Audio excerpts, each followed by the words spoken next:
Olá, meus amores, tudo bem com vocês? Vamos iniciar nossa semana, então, com as correções da geometria no cotidiano e da situação problema, todas as atividades que nós realizamos na semana passada, e serão as páginas 28, 29, 30, 32, 34, 35, 36 e 37, tá? Então, peguem a apostilinha de vocês para vocês irem fazendo a correção junto com o vídeo, tá? Então, vamos iniciar aí na página 28, onde a professora, né, ela estava falando que na região rosa, qual é a área do maior quadrado delimitado, utilizando-se a unidade U, que é o quadradinho, e utilizando-se o triângulo T, tá? Então, temos aqui a parte rosa, eu só separei a parte rosa, e a gente vai contar quantos quadradinhos tem, para vocês conseguirem visualizar aí bem bonitinho, tá? Então, olha só, temos aqui 1, 2, 3, 4, 5, 6, 7, 8, 9, 10, 11, 12, 13, 14, 15, 16. Vocês precisavam só ter feito isso, contado quantos quadradinhos tinham todo na parte rosa e ter anotado aí na frente 16. Pessoal, depois, para a gente poder responder ali utilizando-se o triângulo T, a gente consegue observar nitidamente, né, que o triângulo ele é a metade do quadrado. Então, para formar um quadrado, a gente precisa de dois triângulos, tá? Então, se a gente for pensar dessa maneira, a gente nem vai precisar ficar contando triângulo por triângulo. A gente só dobra a quantidade do 16. O dobro de 16 é 32. Então, se eu vou precisar de 16 quadradinhos para preencher a parte rosa inteira, eu vou precisar de 32 triângulos para preencher a parte rosa inteira, tá? Então, eu até comentei isso daí na aula online, que a gente nem precisaria estar realizando o cálculo. Só de observar isso, a gente já consegue dar o resultado aí, tá? Nem ficar contando um por um de quantos triângulos foram feitos essa parte rosa, tá? Então, confere o de vocês aí, vê se tá certinho, se não, corrige. Agora, ainda na página 28, falava lá, né, que na região delimitada de verde era para desenhar 2 paralelogramos e na região azul era para estar delimitando, o pessoal está desenhando, tá? 2 triângulos retângulos congruentes e era para dar as áreas em unidade U e unidade T. Unidade U é o quadrado, unidade T é o triângulo, tá? Então, essa imagem aqui que vocês já eram para ter realizado. Então, olha só, aqui no triângulo para a gente dar a área, a gente vê que a gente tem um quadradinho, né? E a gente vai ter aqui, ó, mais um triângulo, o que a gente vai ter? 2 quadradinhos inteiros, tá? Então, a área dos triângulos é de 2 utilizando a unidade U, tá? E eu esqueci, gente, de colocar aqui, mas eu vou estar falando para vocês, tá? A área dos triângulos, na unidade T de triângulos, tá? Que é o triângulozinho, a gente já consegue ver aqui também claramente que é formado de 4 triângulos menores, tá? Na unidade T são 4T aí de área de cada um desses triângulos, tá? Então, anotem aí um de vocês, vê se tá certinho. Agora, na página 28, começava lá, né, a geometria na arquitetura, tinha essas duas construções para a gente poder observar e depois estar respondendo quais figuras apareciam aqui nessas duas construções, né? Tava muito fácil, a gente já tinha comentado sobre isso, que aparece um retângulo e também aparece um triângulo, né? Aqui é forma triangular e aqui a forma retangular, tá? Agora aí ainda na página 29, né? Tinha mais algumas perguntinhas para vocês estarem respondendo. Então, a primeira era: para um engenheiro ou arquiteto, é importante calcular a área de um terreno antes de fazer o projeto de um imóvel? Por quê? A gente conversou na aula online, tá? A Pro vai colocar uma resposta aqui. A minha resposta não precisa estar exatamente igual a de vocês, tá? Nem a de vocês precisa estar exatamente igual a que eu vou mostrar aqui para vocês no vídeo, mas precisa estar pelo menos parecido, tá? Então, sim, é necessário este cálculo para poder dimensionar a construção, a quantidade de material necessário, o tamanho da obra. Então, é muito importante, sim, a gente calcular a área de um terreno para tudo isso, né? Para a gente poder ver a quantidade de material que vai usar, para não comprar material a mais ou comprar material a menos, qual vai ser o tamanho da obra, né? Qual o tamanho da obra que a gente consegue construir de acordo com a área desse terreno, tá certo? Então, é muito importante, sim. Depois, como é calculado o IPTU? Também a Pro explicou um pouquinho lá para vocês, falei que vocês podiam estar pesquisando.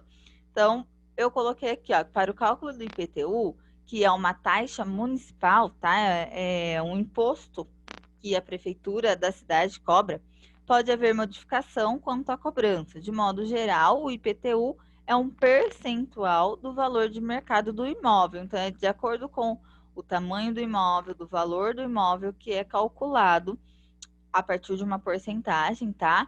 O valor que o proprietário desse imóvel, dessa casa, precisa estar pagando para a prefeitura, que é o IPTU, tá bom? Depois, para a pintura de uma parede, o cálculo da área é necessário? Será? Sim, né? É necessário para saber a quantidade de tinta que será utilizada, assim como o tempo para realizar esse serviço. Então, é importante sim a gente calcular a área de uma parede que vai ser pintada por causa disso, para não comprar material a mais, nem a menos, e também para a gente saber o tempo que vai demorar para pintar essa parede, tá? Na página 30, o primeiro aí falava assim, não, calma. Lá na página 29 falava, né? Vamos calcular a área das figuras geométricas que tem a forma das que foram selecionadas nas construções. Que está aqui o retângulo e o triângulo. Então, olha só. Para isso, utilize a unidade de medida abaixo, recubra as figuras geométricas e descubra as relações existentes entre as figuras e as suas medidas de superfície. Para o retângulo e para o triângulo, utilize a referência U, que é o quadrado. Então, pessoal, falei que vocês podiam ter pegado a malha quadriculada, lá acho que era do material de apoio, né? Da apostila de vocês, e ter colocado assim, ó. No caso, vocês iam ter que colocar atrás da folha. Ia ficar mais ou menos assim o de vocês, tá? Quadriculado aí, tudo bonitinho. E a gente conseguiria muito mais fácil dessa maneira responder aqui, né? Quantos quadradinhos são necessários para recobrir toda a área do retângulo?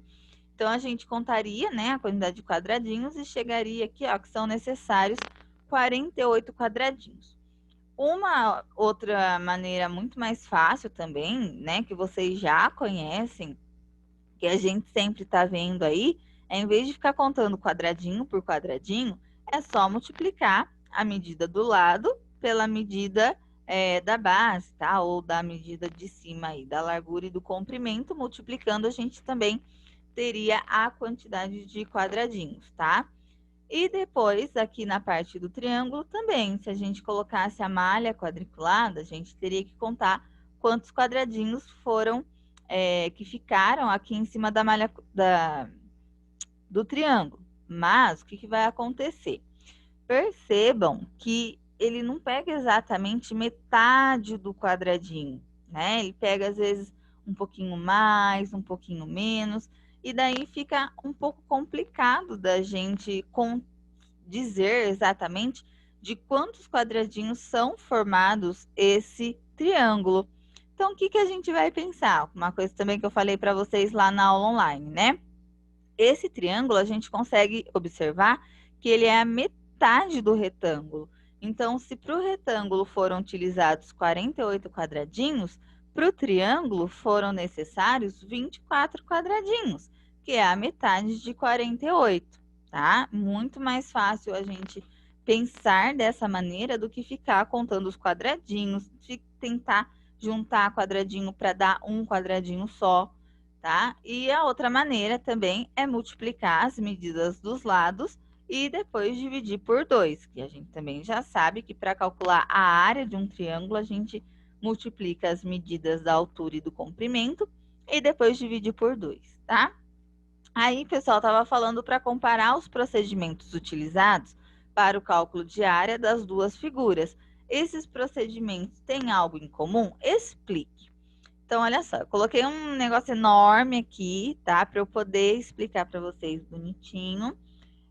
Só vejam se tem algo parecido na resposta que vocês colocaram. Não precisa estar necessariamente igual daqui da correção, tá?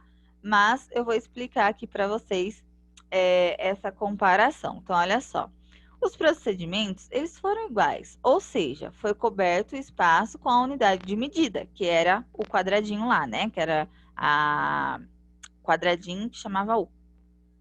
O que mudou foi a extensão devido ao formato.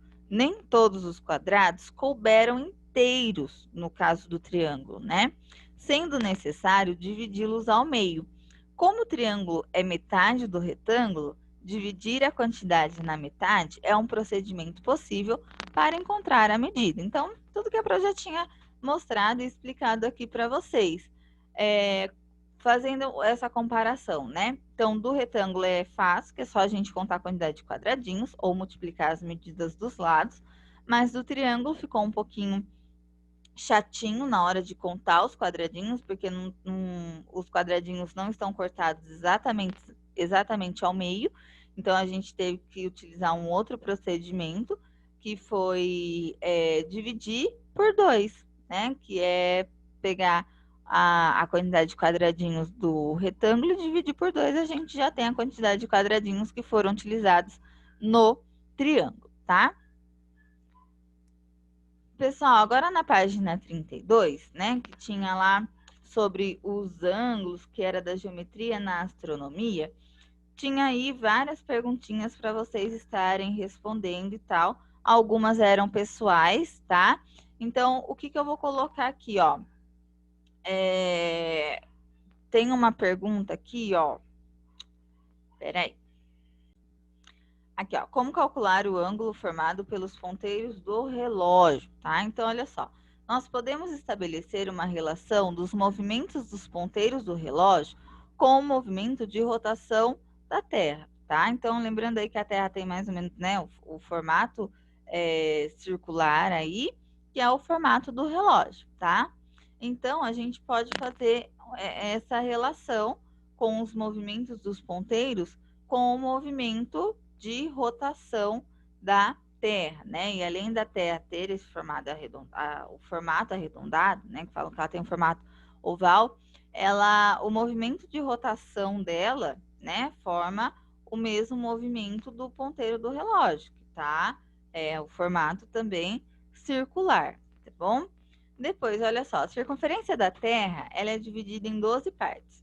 Com isso, a cada 5 minutos, encontramos um ângulo de 30 graus. Assim, há 60 graus em 2 horas, que é essa primeira pergunta, né? Quantos graus há em 2 horas? Então, o que vocês teriam que ter feito para descobrir isso daí? Pegado 360, ter dividido por 12 e ter feito essa relação, né?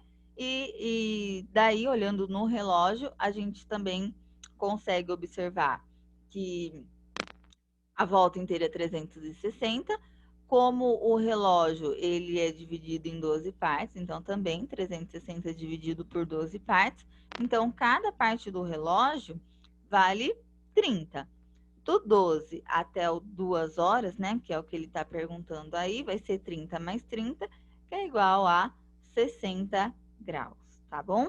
Então, qualquer dúvida, pessoal, vocês me procurem quanto a isso, tá? Eu acho que está muito fácil aí para poder fazer essa relação do movimento de rotação da Terra com o movimento do ponteiro do relógio, tá bom? Agora, na página 34, também, né, a situação problema, super parecido com essa página anterior aí que a gente acabou de ver, que vocês precisavam ter encontrado o ângulo X, tá? O valor desse ângulo X aqui. Então, a Pro também explicou um pouquinho para vocês na aula online. que é a volta inteira, todo mundo já sabe que é 360 graus.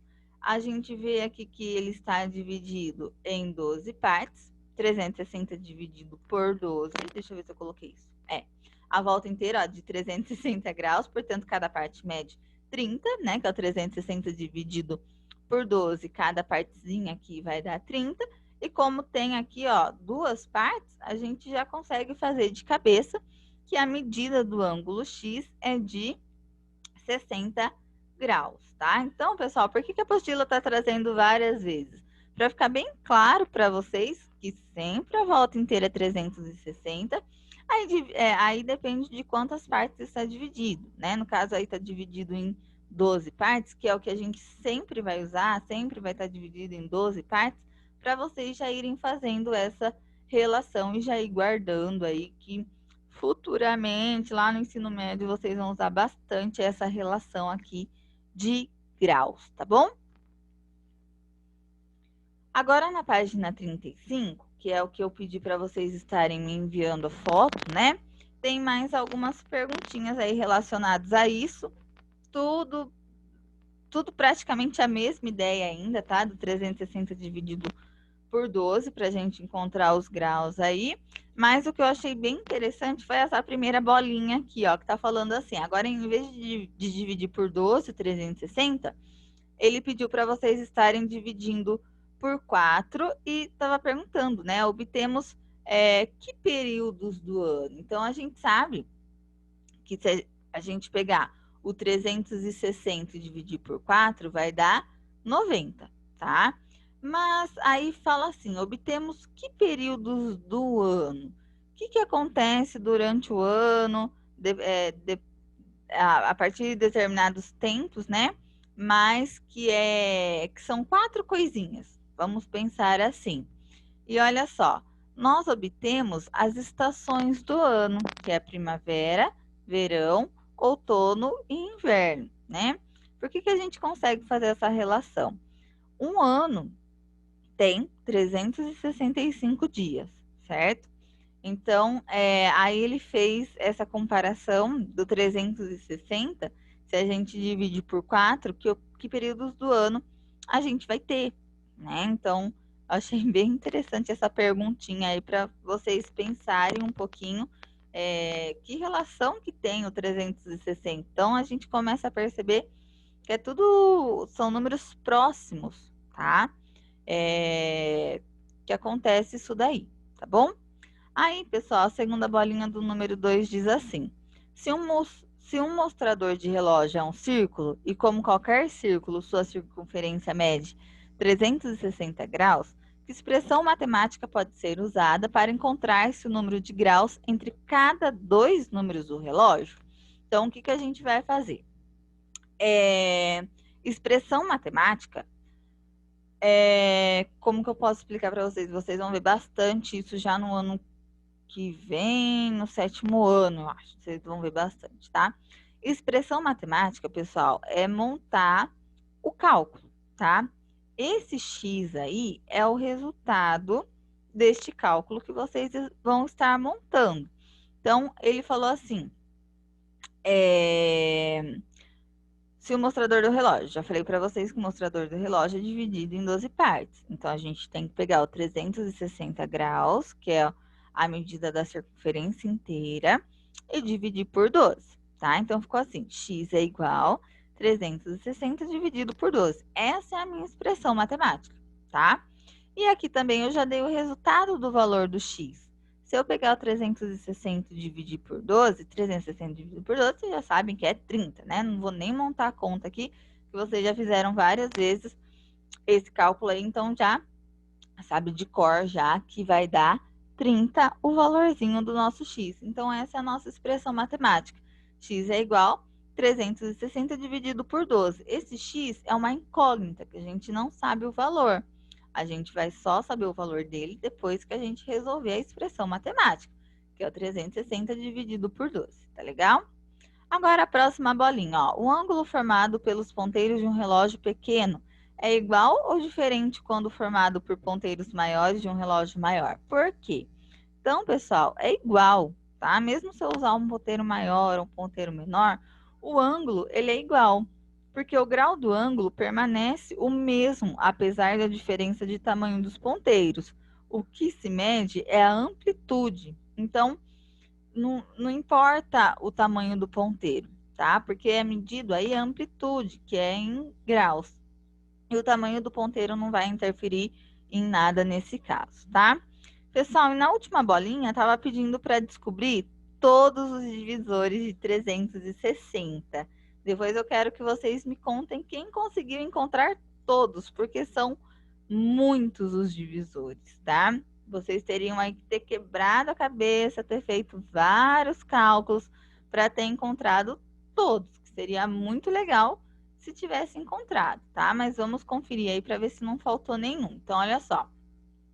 Os divisores de 360 são o número 1, o 2, o 3, o 4, o 5, o 6, o 8, o 9, o 10, o 12, o 15, 18, 20, 24, 30, 36, 40, 45, 60, 72, 90, 120, 180 e 360, tá? Então, olha que interessante, do número 1 até o número 12, não são os números que aparecem no relógio, né? Então, é bem legal a gente já ir observando também isso daí, tá? Então, confiram de vocês, ver se vocês encontraram aí todos os divisores do 360. Pessoal, agora na página 36, né, que era um desafio aí bem legal, que a letra A estava falando assim: pense nos conceitos matemáticos já descobertos e calcule a área do paralelogramo não retangular desenhado abaixo. Então, vocês já sabem calcular a área do triângulo, e a área do retângulo e a área do quadrado. E agora a área do paralelogramo, né? Como que a gente vai fazer? Então, eu vou mostrar aqui para vocês, ó. Essa aqui onde eu mostrei para vocês a flechinha é a altura do paralelogramo. E aqui embaixo é a base do paralelogramo. Então, a altura eu chamei de H, tá? E a base aqui do paralelogramo eu chamei de B. Para eu encontrar a área desse paralelogramo, eu vou fazer o quê? Vou fazer a base vezes a altura, tá? Então, vocês podem estar anotando isso aqui aí na apostilinha de vocês.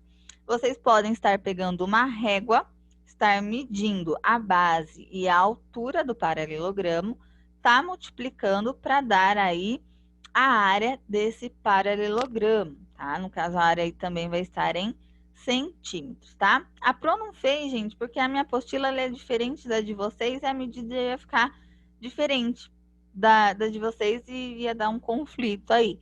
Então, vocês podem fazer e depois a gente confere na página, na próxima página, se deu o mesmo resultado ou não, tá?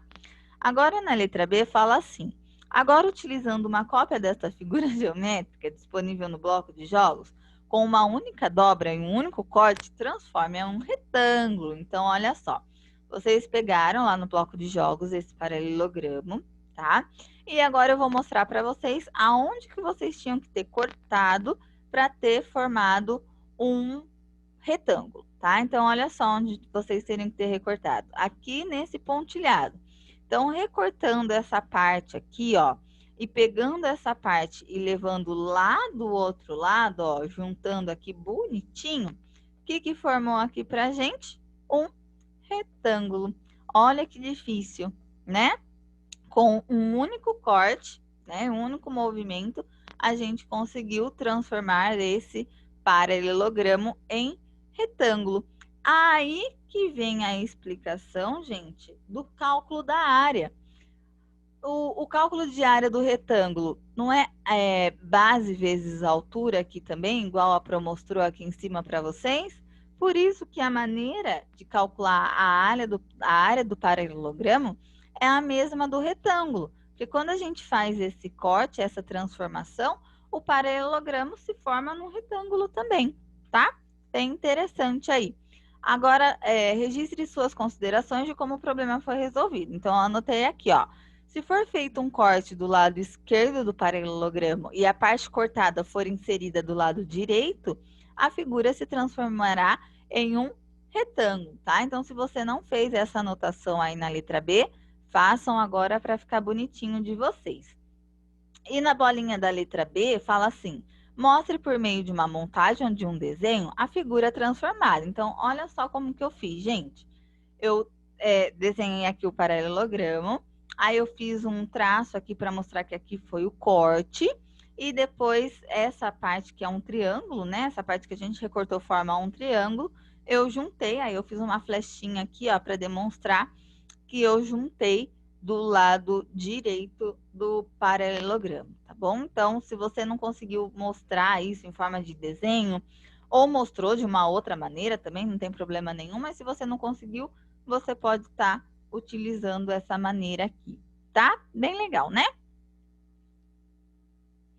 Agora, na página 37, na letra C, pedia para vocês escreverem as propriedades do paralelogramo não retangular, tá?